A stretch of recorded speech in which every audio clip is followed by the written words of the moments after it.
قوم بنی اسرائیل تاریخ کی ایک ایسی قوم جن کی طرف اللہ نے سب سے زیادہ پیغمبروں کو مبعوث کیا، جو ہر دور میں اس قوم کی رہنمائی کرتے رہے۔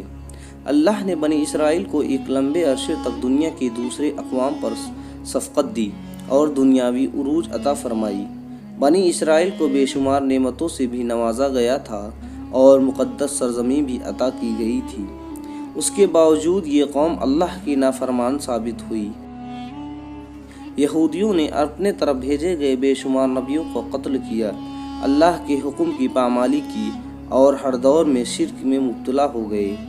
یہ مجرم قوم جب عذاب سے مبتلا ہوتی تو اپنے پیغمبروں اور صالحین پر ایمان لا کر ان کی پیروی شروع کر دیتی، اور جیسے ہی ان پر عذاب ہٹا دیا جاتا تو وہ دوبارہ حق کے منکر ہو جاتے تھے اور اپنے وعدے سے پھر جایا کرتے تھے۔ قرآن مجید میں بنی اسرائیل کی سرکشی اور نافرمانی کے متعلق بہت سارے واقعات کا ذکر ہے، جن میں ایک قابل ذکر واقعہ سامری جادوگر کا واقعہ ہے، جس نے بنی اسرائیل کو بہکا کر انہیں ایک بچھڑے کی پوجا میں لگا دیا۔ روایتوں کے مطابق سامری کا اصل نام موسیٰ ابن جعفر تھا۔ سامری جس سال پیدا ہوا تھا اس سال فرعون نے تمام اسرائیلی بچوں کو قتل کرنے کا حکم جاری کیا تھا۔ جب سامری کی ماں کو یہ خطرہ محسوس ہوا کہ فرعون کے سپاہی اس بچے کو قتل کر دیں گے تو اس نے اپنے بچے کو دور جنگل کے ایک غار میں رکھ دیا اور اوپر سے پتھر رکھ کر بند کر دیا۔ ادھر اللہ رب العزت نے اپنے فرشتے جبریل امین کو اس بچے کی حفاظت اور غذا دینے کے کام پر معمول کر دیا، لہٰذا جبریل علیہ السلام اس غار میں آتے اور اپنی انگلی اس بچے کے منہ میں چٹا دیتے، جس سے دودھ اور شہد جاری ہو جاتا۔ اس طرح جبریل امین نے اللہ کے حکم سے اس کو اپنی انگلی سے دودھ پلا کر پالا اور وہ اسی غار میں پل کر بڑا ہو گیا۔ اس کا نام بھی موسیٰ تھا اور حضرت موسیٰ علیہ السلام کا نام بھی موسیٰ تھا۔ ایک طرف موسیٰ سامری کو جبریل علیہ السلام نے پالا تھا تو دوسری طرف حضرت موسیٰ علیہ السلام کی پرورش بھی فرعون کے گھر میں ہوئی تھی، مگر اللہ کی قدرت یہی ہوئی کہ فرعون کے گھر پر پرورش پانے والا موسیٰ علیہ السلام اللہ کے رسول ہے اور جبریل علیہ السلام کا پالا ہوا موسیٰ سامری کافر بن گیا۔ دراصل جب اللہ رب العزت نے بنی اسرائیل کو فرعون کی غلامی سے نجات دیا اور فرعون کو اس کے لشکر کے ساتھ دریائے نیل میں غرق کر دیا تو یہ قوم حضرت موسیٰ علیہ السلام کے ساتھ وادی سینا میں ہجرت کر گئی۔ وہاں اللہ نے موسیٰ علیہ السلام سے وعدہ کیا کہ انہیں مقدس کتاب توریت عطا کی جائے گی، جو بنی اسرائیل اور بعد کے آنے والے لوگوں کے لیے ہدایت ہوگی۔ حضرت موسیٰ علیہ السلام کو یہ حکم ملا کہ وہ 30 راتوں کے لیے کوہ طور پر قیام کرے، اس کے بعد انہیں توریت دی جائے گی۔ لہٰذا حضرت موسیٰ علیہ السلام نے اپنے بھائی ہارون علیہ السلام کو اپنا خلیفہ مقرر کیا اور بنی اسرائیل کو اپنے بھائی کے سپرد کر کے انہیں یہ کام سونپ کہ جب تک آپ کوہ طور سے واپس نہ لوٹیں گے وہ قوم کے مسائل کو دیکھیں گے اور ان کے انتظام سنبھالیں گے۔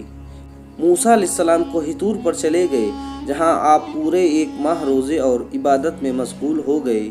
ادھر شیطان مردود کو بنی اسرائیل کو بہکانے کا سنہرا موقع مل گیا، لہٰذا سامری نے بنی اسرائیل کو بھٹکانے کا ارادہ کیا۔ موسیٰ سامری بنی اسرائیل کے ساتھ مصر سے ہجرت کر کے ساتھ آیا تھا۔ جب موسیٰ علیہ السلام کو کوہ طور سے واپس آنے میں تاخیر ہوئی اور 30 دن سے بھی زیادہ ہو گیا تو سامری نے بنی اسرائیل میں یہ افواہ پھیلا دی کہ موسیٰ علیہ السلام کی موت ہو گئی ہے۔ اس نے بنی اسرائیل سے کہا کہ تم لوگ اپنے سونے چاندی کے زیورات میرے پاس رکھ دو تاکہ آگے سفر میں یہ قیمتی سامان کہیں کھو نہ جائے۔ چونکہ وہ ایک معزز شخص مانا جاتا تھا، لہٰذا بنی اسرائیل نے تمام سونے چاندی اس درندے کے حوالے کر دیے۔ اس نے آگ کی ایک بھٹی جلائی اور ان تمام زیورات کو اس بھٹی میں ڈال دیا۔ دیکھتے ہی دیکھتے سونے چاندی پگھلنے لگے اور اس آگ سے ایک گائے کی بچڑی کے شکل کا مورتی نکلا۔ سامری کے پاس اس جگہ کی مٹی تھی جس جگہ جبریل علیہ السلام کے گھوڑے نے قدم رکھا تھا۔ اس نے جیسے ہی وہ مٹی اس بے زبان بچڑے میں ڈالی تو وہ گائے کی طرح آواز کرنے لگی۔ سامری نے بنی اسرائیل سے کہا، موسیٰ تو اپنے خدا کی تلاش میں طور پر گئے، جبکہ خدا خود ہمارے پاس تشریف لے آئے ہیں۔ اس نے بچھڑے کی طرف اشارہ کرتے ہوئے کہا کہ یہی خدا ہے۔ اس کی اس گمراہ کن تقریر سے بنی اسرائیل کو اس بچڑے کو خدا ہونے پر یقین آ گیا۔ انہوں نے اس بچڑے کی پوجا شروع کر دی اور اس کے آگے سجدہ کرنے لگے۔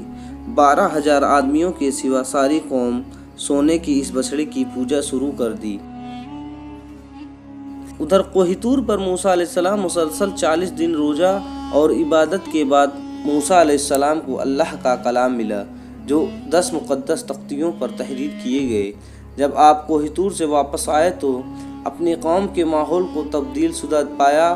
ہر طرف کفر اور شرک کی بو آ رہی تھی اور لوگ ایک بچڑے کی پوجا میں مصروف تھے۔ یہ دیکھ کر حضرت موسیٰ علیہ السلام غضبناک ہوئے اور آپ کو جلال طاری ہو گیا۔ آپ نے اپنے بھائی ہارون علیہ السلام کو داڑھی سے پکڑ کر گھسیٹنا شروع کر دیا اور غصے میں کہا کہ میں نے تمہیں اس قوم کی ذمہ داری دی تھی، پھر یہ شرک کیسے ہو گیا؟ لوگ اس بچڑے کی پوجا کیوں کر رہے ہیں؟ حضرت ہارون علیہ السلام نے کہا، اے میرے بھائی، مجھ پر ملامت نہ کرو۔ اس قوم نے میری ایک نہ مانی اور مجھے کمزور کر دیا۔ میرے لاکھ سمجھانے کے باوجود یہ اس عمل میں پڑ گئے اور مجھے جان سے مارنے کی دھمکی دی، لیکن میں ظالم لوگوں میں شامل نہیں ہوں۔ لہٰذا جب موسیٰ علیہ السلام کا جلال جب کچھ کم ہوا تو آپ نے اللہ رب العزت سے اپنے بھائی کی بخشش کی دعا فرمائی۔ بنی اسرائیل نے جب موسیٰ علیہ السلام کو دیکھا تو وہ بہت شرمندہ ہوئے اور اپنے اس شرکیہ عمل پر ملامت کرنے لگے۔ موسیٰ علیہ السلام نے سامری سے پوچھا، تو نے اس قوم کو باطل معبود کے پیچھے کیوں لگا دیا؟ تو سامری نے کہا، میرے نفس نے میرے اس کام کے لیے مجبور کیا تھا اور میری فریب کاری تھی۔ حضرت موسیٰ علیہ السلام نے اس بچڑے کو جلا کر راکھ کر دیا اور اس کے ٹکڑے ٹکڑے کر کے سمندر میں بہا دیے۔